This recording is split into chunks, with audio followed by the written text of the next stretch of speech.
There's a profound shift happening in Africa right now, a huge structural realignment where one nation, Kenya, is quickly becoming a continental leader. And it's being powered by the twin engines of green energy and a digital revolution. So let's dig in and see how they're building the future. First, we're going to look at how Kenya is becoming the new economic heavyweight in East Africa. Then, we'll unpack the master plan behind it all, dive into those twin engines of green energy and tech, and finally, take a look at what the road to 2050 really holds. So you gotta ask, right? How is this actually happening? Well, I can tell you this was no accident. It's a fascinating story of smart planning, some incredible natural advantages, and just game-changing innovation. All right, let's just start with a number. I want you to let this sink in for a second. $132 billion. And no, that's not just some random forecast. It's a sign that something huge is changing.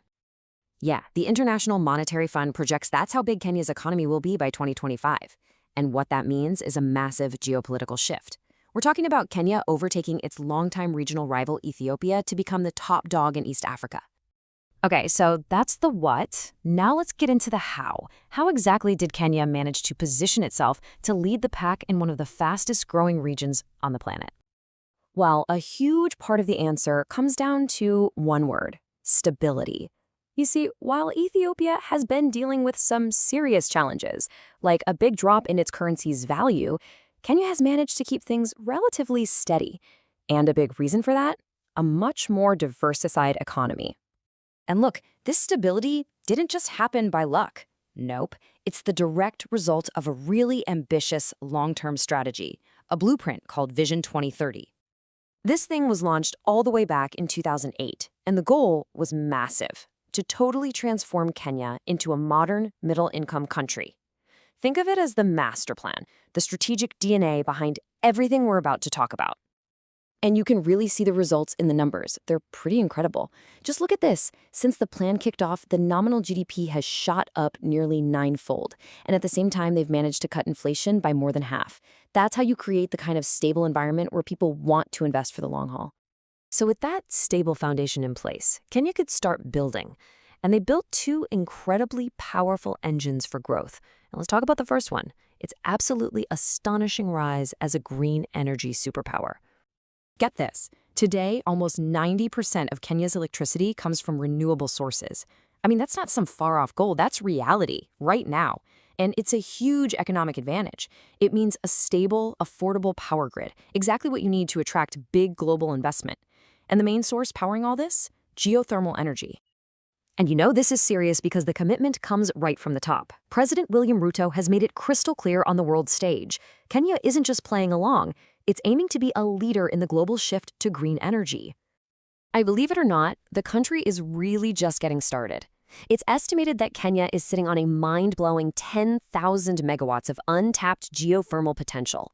And almost all of it is right there, along the Great Rift Valley.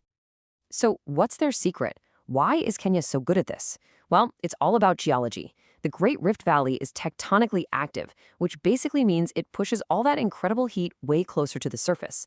So while the global average for drilling is like 3,000 to 4,000 meters deep, Kenyan engineers sometimes only have to go 900 meters. That makes it so much cheaper and easier to harness.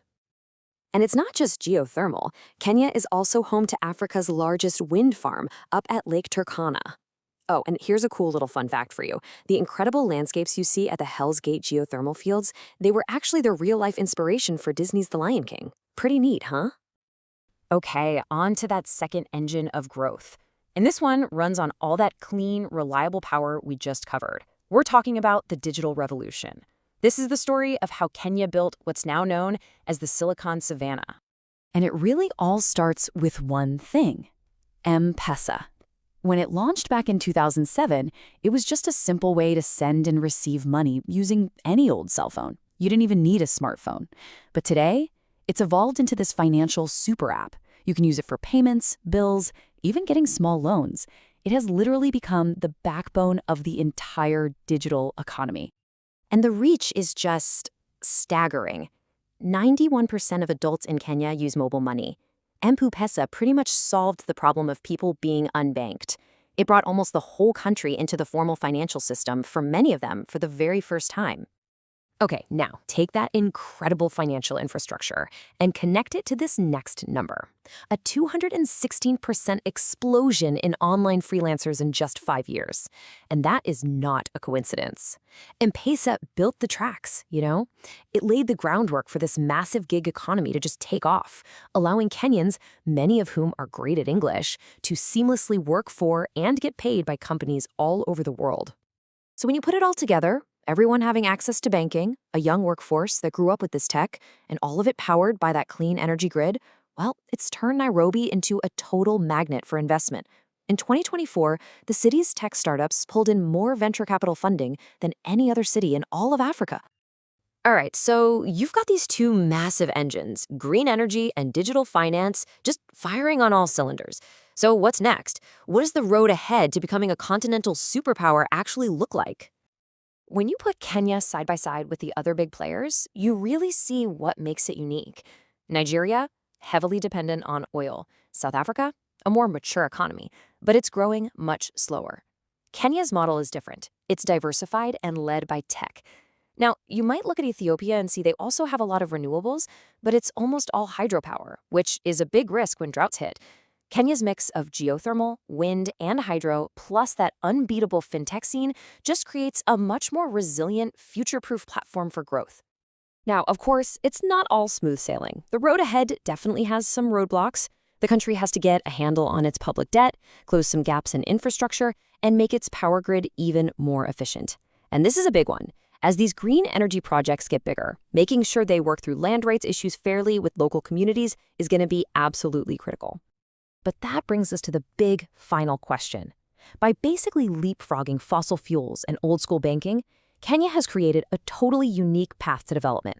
So is this blend of green energy and digital finance, is this the blueprint for how countries grow in the 21st century? Not just for Africa, but maybe for the whole world?